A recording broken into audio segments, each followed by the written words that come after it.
Levítico capítulo 11. Yahvé falou a Moisés e a Arão, e disse-lhes: Falai aos israelitas, e dizei-lhes: Estes são os quadrúpedes que podereis comer, dentre todos os animais terrestres. Todo animal que tem o casco fendido, partido em duas unhas, e que rumina, podereis comê-lo. São as seguintes as espécies que não podereis comer, dentre aqueles que ruminam ou que têm o casco fendido. Tereis como impuro o camelo, porque, embora sendo ruminante, não tem o casco fendido. Tereis como impuro o coelho, porque, embora sendo ruminante, não tem o casco fendido. Tereis como impura a lebre, porque, embora sendo ruminante, não tem o casco fendido. Tereis como impuro o porco, porque, apesar de ter o casco fendido, partido em duas unhas, não rumina. Não comereis da carne deles, nem tocareis o seu cadáver, e vós os tereis como impuros. Dentre tudo aquilo que vive na água, podereis comer o seguinte: tudo que tem barbatanas e escamas, e vive na água dos mares e dos rios, podereis comer. Mas tudo que não tem barbatanas e escamas, nos mares ou nos rios, todos os animaizinhos que infestam as águas, e todos os seres viventes que nelas se encontram, tê-los-eis como imundos. Serão para vós imundos. Não comereis a sua carne de modo algum, e abominareis os seus cadáveres. Tudo que vive na água sem ter barbatanas e escamas será para vós imundo.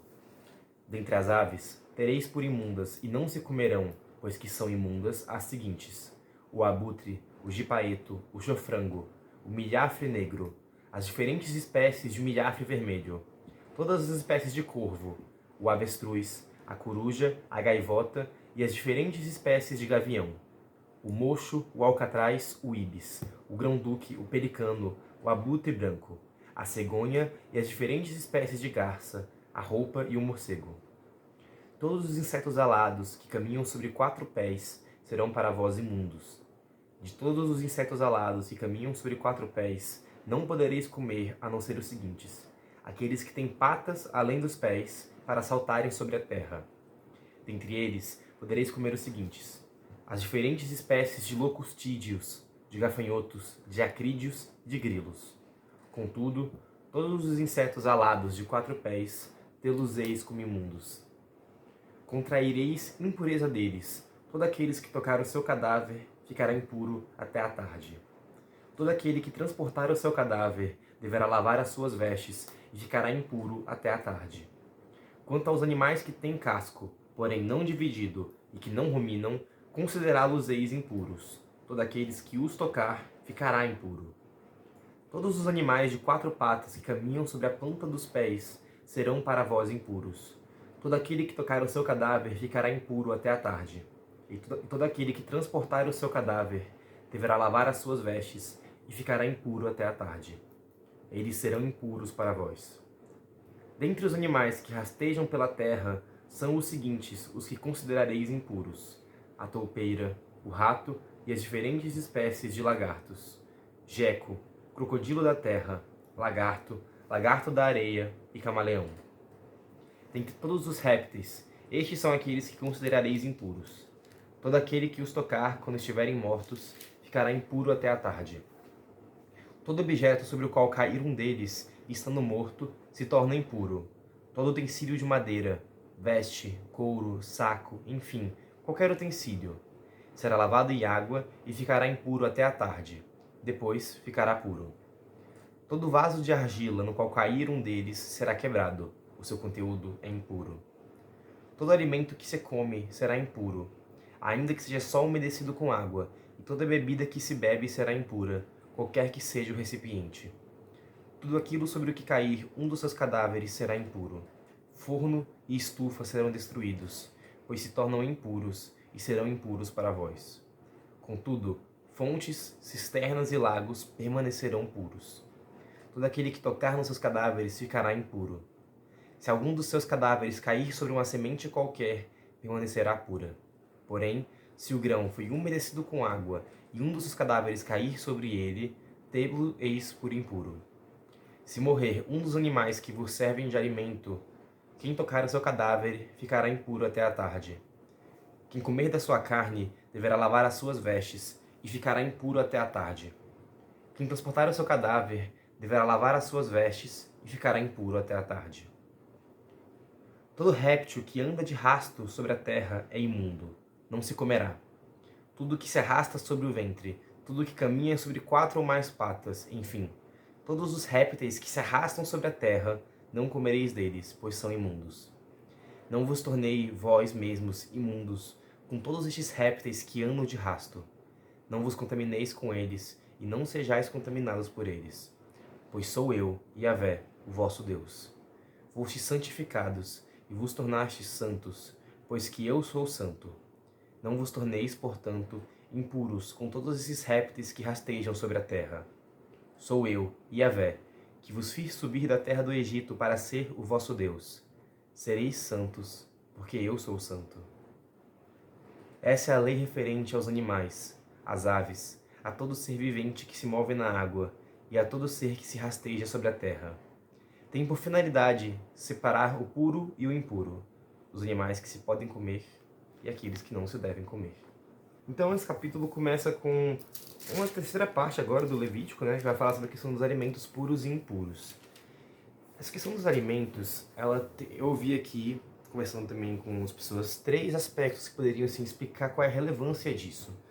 Tem o aspecto biológico, em primeiro lugar, que é o seguinte: existem animais que não são seguros de comer, especialmente se você não conhece como limpá-los, ou se você come eles contaminados por alguma doença. Então o hábito deles não comer, por exemplo, predadores. Então você vê que eles não podem comer. Eles comem dos animais terrestres, basicamente herbívoros, né, os ruminantes casco fendido.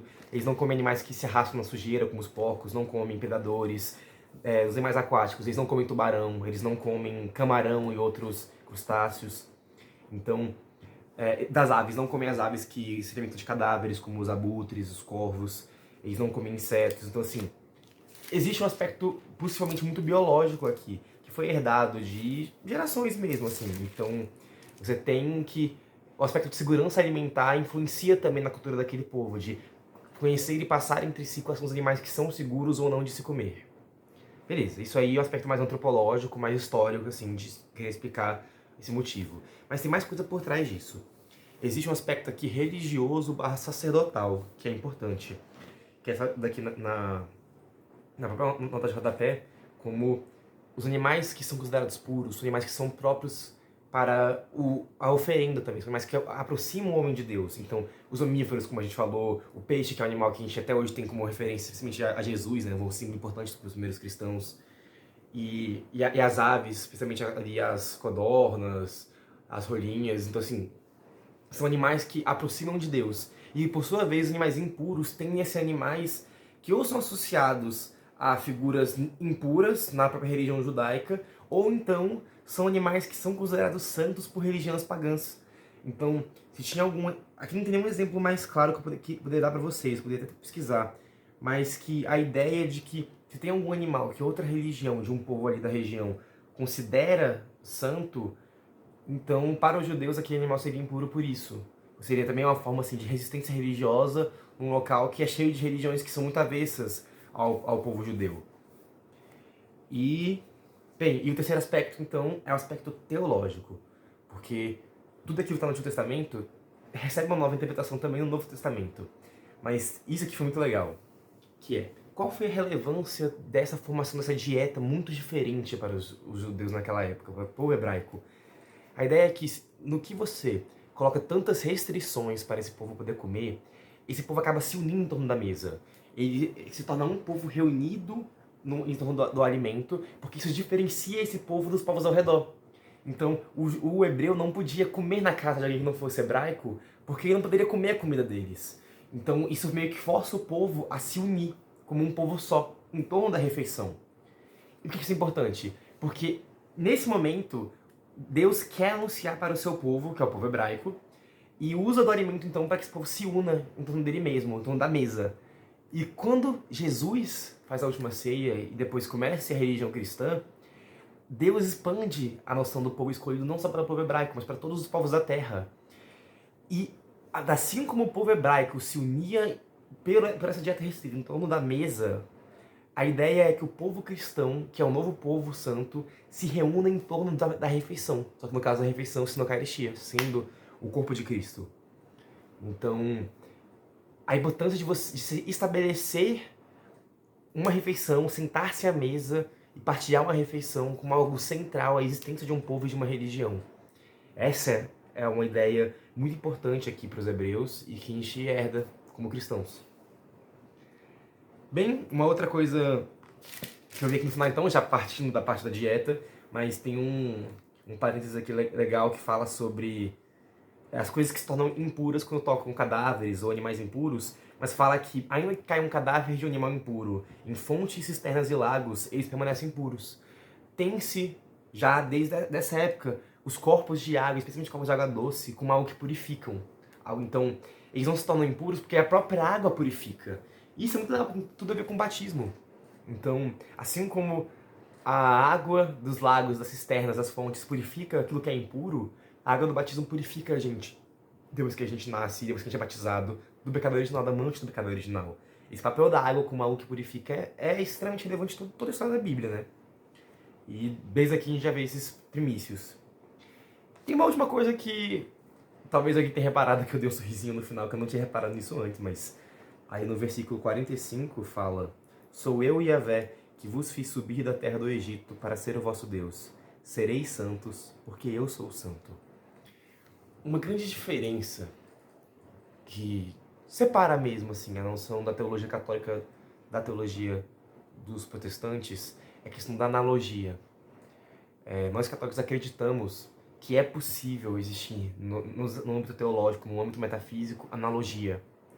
Então, se para um protestante não consegue reconhecer como santo as pessoas que vieram antes deles e que se pareceram com Cristo ou que se aproximaram de Deus, nós católicos usamos também vários versículos, mas é exatamente isso aqui que a gente está falando.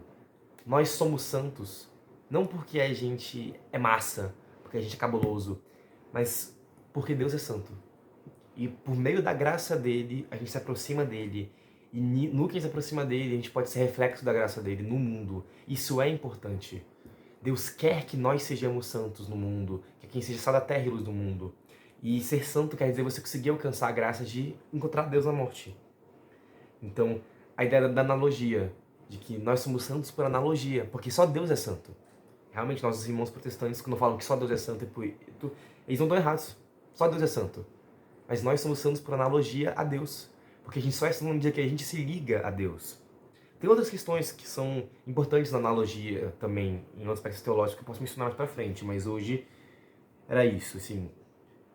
Só tem sentido a gente falar que a gente é santo no que é aproxima de Deus. Então, não é uma negação ao fato de que só Deus é santo, a gente fala que pessoas foram santas. Porque as pessoas só foram santas na medida que se aproximaram de Deus. E bem, por hoje é isso.